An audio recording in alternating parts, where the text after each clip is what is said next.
नमस्कार जी, मैं राकेश लंगर आया हूँ अपनी नई कविता लेकर। कविता का शीर्षक है मैं अक्सर गिनती भूल जाती थी। पहले तो मैं अपने सभी दोस्तों को अनुरोध करूँगा कि मेरी इस कविता को ज़्यादा से ज़्यादा लाइक और शेयर करें और सब्सक्राइब करें। यही हमारे प्रति आपका प्यार दर्शाता है। कविता का शीर्षक है मैं अक्सर गिनती भूल जाती थी। माँ और रोटी का गहरा संबंध है। कहता है कभी मोटी बनाती है, कभी जला देती है रोटी। हर एक की किस्मत में नहीं होती माँ के हाथ की रोटी। अपने आप को खुश नसीब समझो जो माँ के हाथ की खाते हैं रोटी। रोटी में ममता का प्रसाद और खाने में अमृत मिलाती थी।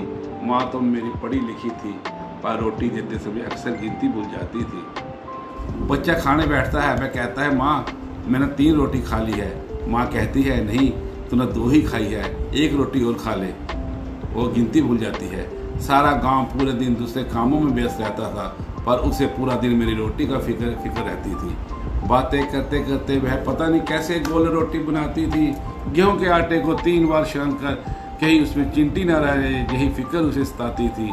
माँ तो मेरी पढ़ी लिखी थी, पर रोटी देते समय अक्सर गिनती भूल जाती थी। रात को 12 बजे आऊँ तो भी गरम गरम रोटी खिलाती थी।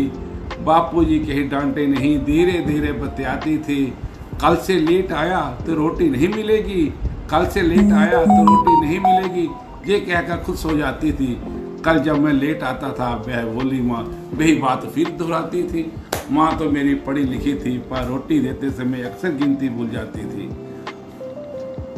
माँ को पूरा दिन रोटी की फिक्र रहती है। कहता है बड़े बड़े होटल की हर चीज़ में मुझे बहुत भाती थी, बड़े बड़े होटल की हर चीज़ मुझे बहुत भाती थी, पर माँ के हाथ की रोटी के आगे सबकी रेसिपी फेल हो जाती थी।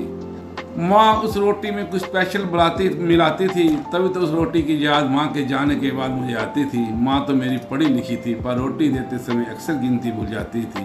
कहते हैं किसी के पास माँ होती है रोटी नहीं होती। कहते हैं किसी के पास माँ होती है रोटी नहीं होती, किसी के पास रोटी होती है माँ नहीं होती। दोनों चीज़ों की कदर करो, ये दोनों चीज़ें बहुत ही जरूरी है। धन्यवाद जी। इस कविता से ज़्यादा से ज़्यादा लाइक और शेयर और सब्सक्राइब करें। धन्यवाद जी, थैंक यू।